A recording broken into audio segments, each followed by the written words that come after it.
Okay, so nandito kami ngayon sa airport ng Hong Kong. At kakatapos lang naming kumain at magbanyo. At ngayon, nagdidebate kami kung paano kami pupunta doon sa hotel. Gusto ni Ma'am Berna mag-bus. Sabi ko naman, gusto ko naman mag-train. Ayun, doon kami kumain, no? Kung saan yung mga Peking duck. So, nasa na ba siya? So, siyempre ako masusunod. Sabi ko, mag-train tayo. So, dahil huling punta namin, nagano kami, nag-bus. Ayan, yan yung mga aming mga, ayan ang aming mga bag. Let's go, Berna.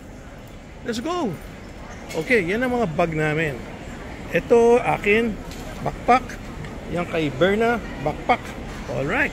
Pero next time, gusto ko sana backpack lang ang traveling natin, Berna.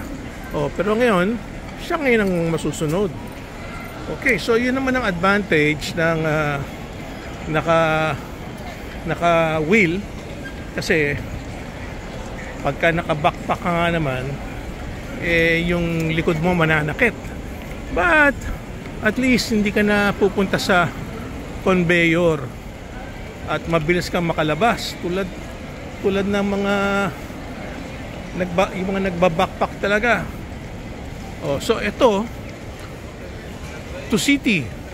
Ayan, pwede palang train dyan. Train ba yung nasa kaliwa, Berna? Signboard? Palagay ko baka hindi baka yung train nasa kabila. Check natin muna. Okay, so magtatanong muna kami para siguradong hindi mawawala. Kung hindi, kung sige-sige lang, nako, magkawalaan pa. So tuloy-tuloy lang ang lakad tulad ng mga turista. Dito, masarap din kumain dito. Wolfgang Puck. Pero kumain na kami. Pinili ni Berna yung sa may Jade Garden. Masarap din talaga yung bumabiyahe. Pinaka matipid, pinakamura is punta ka lang ng Hong Kong. Para ka lang nagpunta ng General Santos o kaya Davao.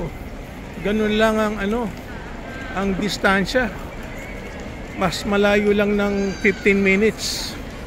Ngayon, maganda rito sa airport, pwede kang mamili ng either bus o train o taxi o limousine.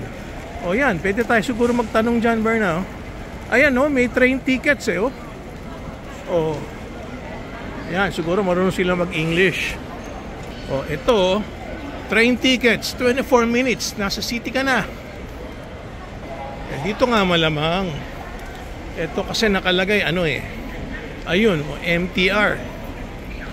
Tapos the fastest link to the city center in just 24 minutes. Is close up kaya natin. Ito, the fastest link to the city center in just 24 minutes.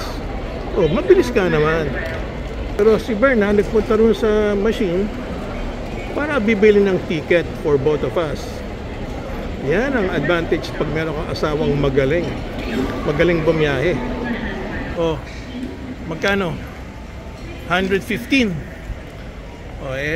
Times bale 230 times 7, mahal nga almost 1,500 pesos. Mahal din. Ayan, pinag-iisipan ni Berna paano magbabayad ng tickets. Let's go, Berna. Binabasa pa niya. Ayan, basta gusto ko mabilis, 24 minutes lang. Yun nga lang talaga, may kamahalan. Mas mura yung bus, palagay ko. Okay, sige, antayin kita dyan. Upo muna ako dyan, papalikan ng pera. Okay, wala raw pera si Mrs. Baron. Ayan, bantayin ko muna yung mga bag namin. Akin yung kaliwa, kay Ma'am Berna yung kanan. Next time talaga gusto ko, yan, backpack lang. Wala na yung trolley na yan. Para mabilis makalabas ng airport. So, okay din naman. Yun nga lang, pag nagmamadali ka, hindi ka makatakbo pag dala mo yung ganyang klaseng bag. Okay, so I will cut my video from here. So don't forget, if you want to get to the city, 24 minutes by the MRT. Thank you for watching.